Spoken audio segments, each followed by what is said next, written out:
Il y a 100 ans aujourd'hui, commençait le dernier conflit armé à se dérouler en sol canadien.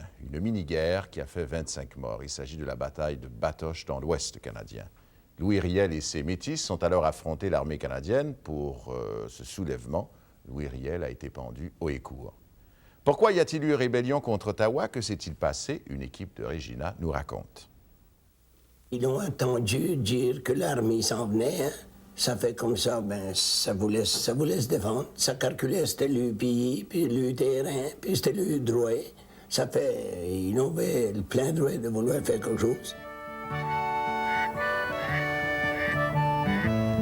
C'est ici, dans ces champs au beau milieu de la prairie canadienne, qu'il y a maintenant 100 ans, Louis Riel a livré sa dernière bataille.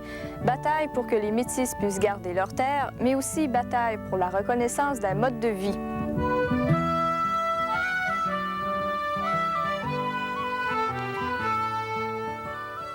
Ils étaient les descendants des unions des Canadiens français et des Autochtones. Fondateurs du Manitoba avec Riel, ils se retrouvaient dans une province qui ne leur ressemblait plus. La société de l'homme blanc prenait de plus en plus de place. Plus à l'ouest encore, ils espéraient trouver une nouvelle vie.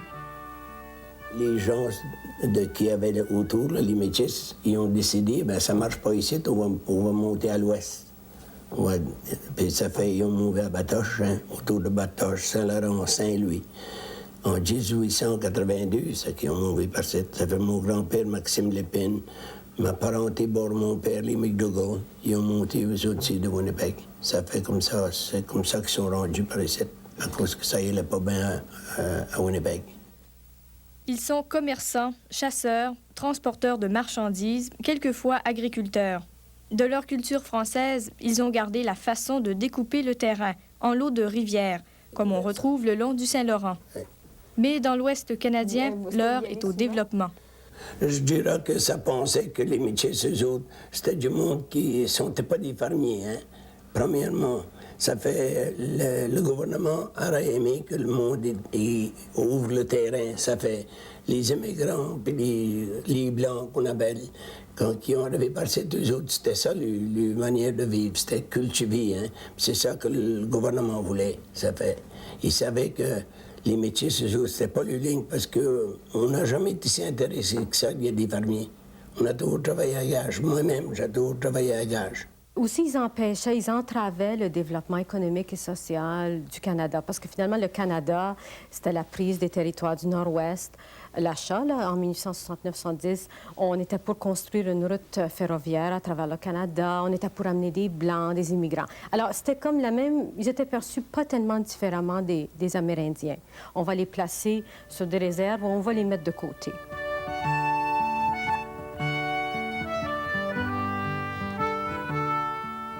Pour développer l'Ouest canadien, le gouvernement découpe les terres en lots carrés, très différents du découpage utilisé par les Métis le long de la rivière Saskatchewan. Une fois cet arpentage en place, rien ne peut empêcher les colons européens de venir s'installer comme le souhaite Ottawa. Pour les Métis, c'est le retour du vieux problème. Ce qui les avait fait quitter le Manitoba allait les rattraper. Moi, si j'aurais vécu sur une terre pour 10-15 ans, et puis j'aurais été dit que il faut que tu appliques là, maintenant pour avoir cette terre. Et puis tu pourrais attendre jusqu'à 3 ans.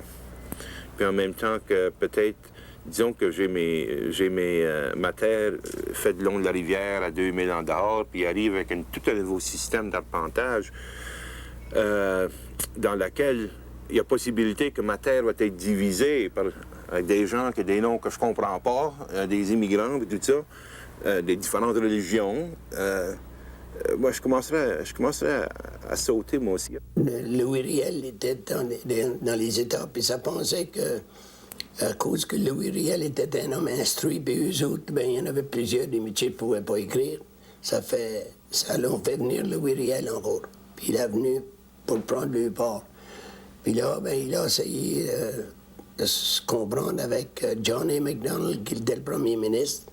Le gouvernement dit, bien, on va faire ci, on va faire ça, on va faire des enquêtes, on va énumérer les gens, on va...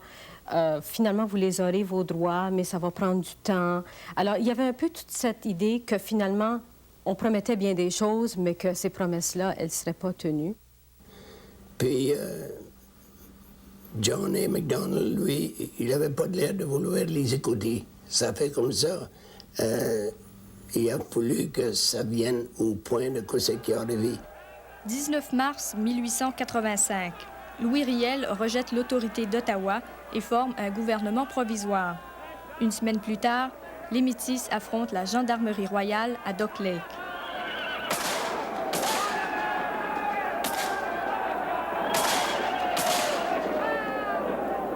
Ottawa envoie des renforts. Des centaines de soldats de l'Est du pays sont envoyés dans les prairies. À leur tête, un général britannique, le général Middleton. Les Métis et les troupes de Middleton s'affrontent une première fois à Fish Creek. Malgré un avantage numérique du côté de l'armée canadienne, l'affrontement se termine par un retrait des deux camps. Middleton attend des renforts. Le prochain affrontement, Batoche, le 9 mai à 8 heures du matin.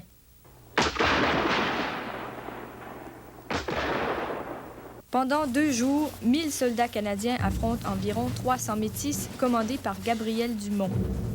Le 3e jour, les munitions commencent à manquer du côté métis. Les combattants se font rares. Il en reste au plus une cinquantaine. L'armée canadienne entoure Batoche. Riel se rend. Dumont, lui, s'enfuit aux États-Unis. 3 jours de combat qui auront fait 25 morts et des centaines de blessés.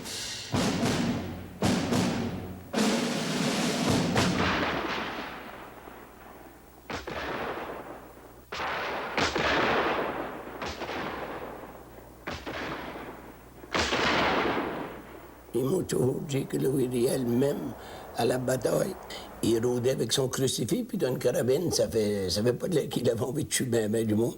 Il n'y a aucun doute qu'il était beaucoup pris d'un esprit, d'une vision, mission, une espèce de vision, une mission prophétique. Il croyait vraiment que Dieu interviendrait. Il avait dit lui-même, l'Esprit de Dieu m'a dit, va délivrer ton peuple à Batoche. Et là, il y aura une nouvelle nation, il y aura un nouveau peuple qui pourra survivre. Je m'imagine que les Métis ne sont pas tout assez fous de suivre un fou. Ça fait si Louis Riel avait été fou, je pense pas que les Métis ils l'auront suivi comme qu'ils l'ont fait, puis qu'ils auront eu confiance en lui autant comme qu'ils lui ont eu confiance. Ça se peut qu'il y a des fois qu'il y avait des drôles d'idées un peu, mais je dirais pas que Louis Riel était fou. S'il avait été fou, pourquoi est-ce qu'ils l'ont pendu? Aujourd'hui, ils nous disent qu'un fou, on ne prend pas ça. Puis ils l'ont pendu.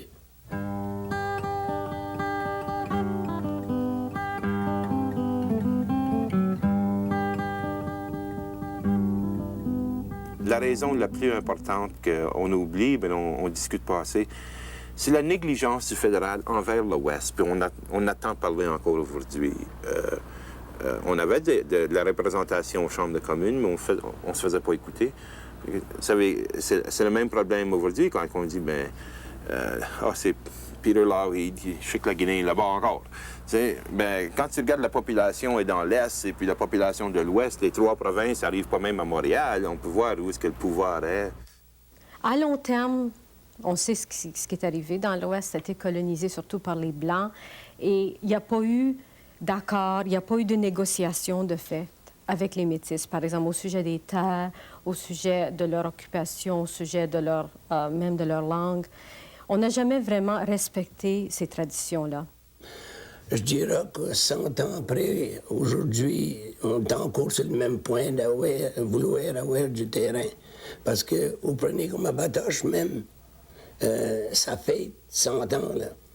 Puis il n'y a pas bien longtemps que cet hiver, là encore, le gouvernement ne nous avait pas même donné un morceau de terre pour qu'on vienne fêter dessus. On voulait avoir un morceau de terre, une centaine d'acres ou quelque chose comme ça. Puis le gouvernement, il ne nous avait pas encore donné. Il me dit jusqu'à cette heure que c'est décidé qu'on peut avoir un morceau de terre à Batoche à cause que c'était le home des Métis. Hein? Ça fait comme ça. Mais vraiment, ça pas... À propos du terrain, ça n'a pas marché d'autre.